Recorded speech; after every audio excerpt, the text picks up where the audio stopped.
नमस्कार, मैं प्रेम, आप देख रहे हैं बिहार संवाददाता। हमारे साथ आरजेडी प्रवक्ता एजाज अहमद जी हैं। इन्हीं से जानेंगे कि आज जो है आरएलजेपी के अध्यक्ष पशुपति पारस ने प्रेस वार्ता के दौरान कहा कि इस बार जो है कि बिहार देगी 40, उसी के नारे पर जो है वो एक और भी कहे कि जो पिछली बार जो है हमने एक छोड़ा था, इस बार वो 40 की 40 जो है हमारे एनडीए के खेमे में ही रहेगी। इसी पर बात करने के लिए हमारे साथ जो है आरजेडी प्रवक्ता एजाज जी। देखिए, सबसे पहले तो पशुपति पारस जी अपने बारे में भी बता दिए होते कि वो कहाँ पर हैं।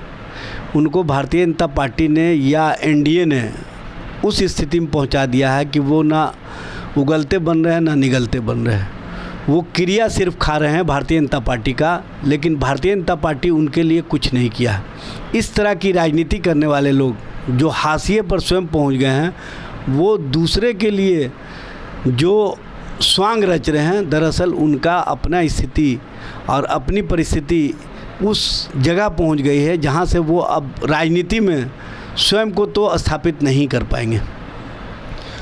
उनका ये भी कहना है कि जो विपक्षी कह रहे हैं कि मोदी जो है रोज़गार पे बात नहीं करते, महंगाई पे बात नहीं करते, 10 सालों में जो मोदी जी ने किया है वो किसी की सरकार में भी नहीं हुआ है। देखिए, सबसे बड़ी बात तो है यह है कि मोदी जी स्वयं अपने आप में आकलन कर ले। उन्होंने कहा था कि हर साल 2 करोड़ नौकरी या रोज़गार देंगे। 10 साल केंद्र की सरकार को हो गया, 20 करोड़ नौकरी या रोज़गार मिलना चाहिए। भारत सरकार का आंकड़ा उठा करके देख ले। गृह मंत्रालय के माध्यम से राज्यसभा में नित्यानंद राय जी ने कहा था कि 7,22,311 लोगों को हमने नौकरियां दी है। ये स्पष्ट रूप से केंद्र के सरकार के स्तर से जो नौकरियां दी गई उसका प्रमाण है, और इस संबंध में और आगे बताने की आवश्यकता नहीं है। सबसे बड़ी बात यह है कि बिहार में जो जॉब शो तेजस्वी प्रसाद यादव ने किया गांधी मैदान में, उसके प्रति लोगों में जो आकर्षण है, लोगों में जो कहीं ना कहीं विश्वास है, और उस विश्वास का ही परिणाम है कि आज प्रधानमंत्री को रोड शो करने पर मजबूर होना पड़ रहा है।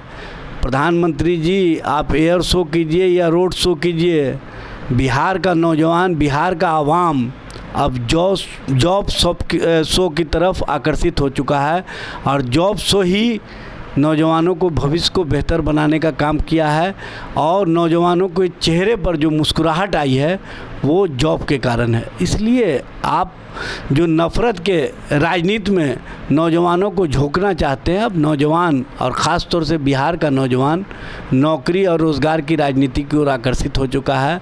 वो कॉम्पिटिटिव एग्ज़ाम की तैयारी में लगा हुआ है। वो अब आपके जो नारे हैं भरम और धर्म के, उस नारे पर किसी का विश्वास नहीं है। सब लोग समझ चुके हैं कि आप 10 सालों में किसी का भला नहीं कर सके, और सिर्फ हमारे दो की नीतियां चला करके 2 बेचने वाले और 2 ख़रीदने वाले, इन्हीं को फ़ायदा पहुंचाए। लेकिन अब आप उनके भी नहीं हैं। उनके प्रति आपने जिस तरह की भाषा इस्तेमाल की है, ये स्पष्ट करता है कि आप अपने आप को मान चुके हैं कि अब चुनाव और चुनावी राजनीति से जनता ने हमको सत्ता से बेदखल करने का जो 3 चरणों में चुनाव हुआ है, पूरी तरह से जो जनता का सोच है वो स्पष्ट रूप से दिख रहा है।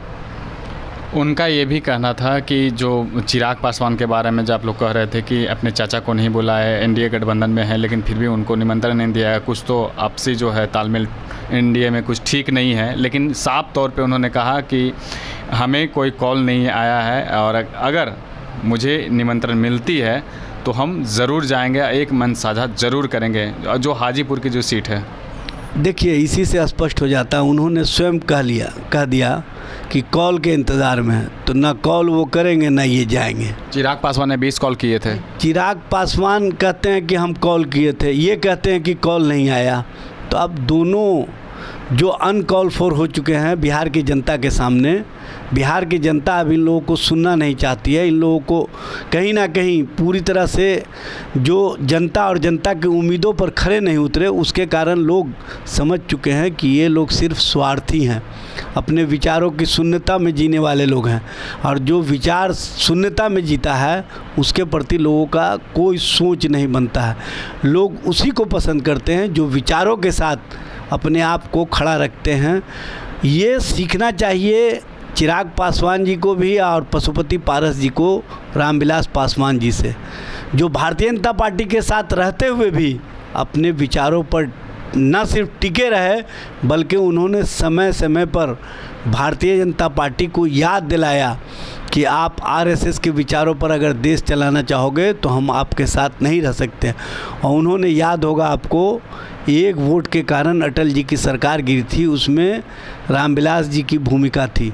तो रामविलास पासवान जैसा शख्सियत ना तो चिराग पासवान है और न पशुपति पारस। ये लोग स्वार्थी लोग हैं, विचार शून्य लोग हैं, अपने आप को गिरवी रखने वाले लोग हैं, और जिनको ये भी याद नहीं है कि उनके पिताजी के प्रतिमा को, उनके पिताजी के तैल चित्र को किस तरह से दिल्ली पुलिस ने बूटों से रौंदने का काम किया था, किस तरह से बाबा साहब के प्रतिमा को विखंडित करने का काम किया था, किस तरह से बाबा साहब के भारत का जो संवैधानिक व्यवस्था है उसको कमज़ोर करने के लिए दलित समाज को अपमानित किया था। जब उनको अपने अपमान को ही याद नहीं है तो वो सम्मान किसी समाज के प्रति और सम्मान का भाव कहाँ से दिखा सकते हैं। दलित समाज आज अपने आप को उपेक्षित इसलिए महसूस कर रहा है कि जो उनके प्रतिनिधित्व करने वाले लोग हैं, चाहे वो चिराग पासवान हो, चाहे पशुपति पारस हो, चाहे जीतन राम मांझी हो, ये लोग पूरी तरह से आरएसएस के गोद में जाकर के खेल रहे हैं। और जो बंच ऑफ थर्ड की राजनीति है, जो बाबा साहब भीमराव अंबेडकर के संवैधानिक व्यवस्था को कमज़ोर करने वाली राजनीति है, उस राजनीति के साथ स्वयं को जोड़ करके ना तो आप अपने आप को स्थापित रख पाओगे और ना ही दलित समाज का सम्मान बचा पाओगे। इसलिए दलित समाज ने भी मन बना लिया है कि हम इंडिया के साथ रहेंगे। इंडिया में जो भी नेतृत्व करता है वो दलित, शोषित, वंचित, पिछड़ा, अति पिछड़ा, अल्पसंख्यक समाज के साथ साथ भारत के संवैधानिक व्यवस्था को मजबूत बनाने के अपने संकल्पों के साथ आगे बढ़ रहा है। प्रेस कॉन्फ्रेंस के द्वारा प्रिंस राज जो हैं उन्होंने कहा कि हाजीपुर का जो सीट है जहां से चिराग पासवान लड़ रहे हैं वहां से भी कोई एक जो कहा जा रहा था कि महागठबंधन की सीट वहां होने वाली है, ऐसा कुछ नहीं है। जैसा कि आप लोग देख रहे होंगे कि 3 चरणों में जो मतदान हुए हैं उससे सबको पता चल गया कि महागठबंधन कितना दूर है और एनडीए कितने 400 के करीब है। देखिए, जो एनडीए के पिच पर कहीं नहीं है, जो एनडीए के द्वारा पूरी तरह से नकार दिए गए हों वो एनडीए की वकालत कर रहे हैं, तो इसी से समझा जा सकता है कि कितनी हास्यास्पद स्थिति उन लोगों की हो गई है। और सबसे बड़ी बात यह है कि चिराग पासवान को पता है कि जो इंडिया गठबंधन के उम्मीदवार हैं वहाँ पर शिवचंद्र राम जी बहुत ही मजबूत, संघर्षशील, गरीबों के बीच रहने वाले, गरीबों के लिए, शोषितों के लिए, वंचितों के लिए संघर्ष और आंदोलन करने वाले, और जो रविदास समाज है उनको मान सम्मान दिलाने के प्रति उनका जो संकल्प है वो स्पष्ट रूप से दिखता है।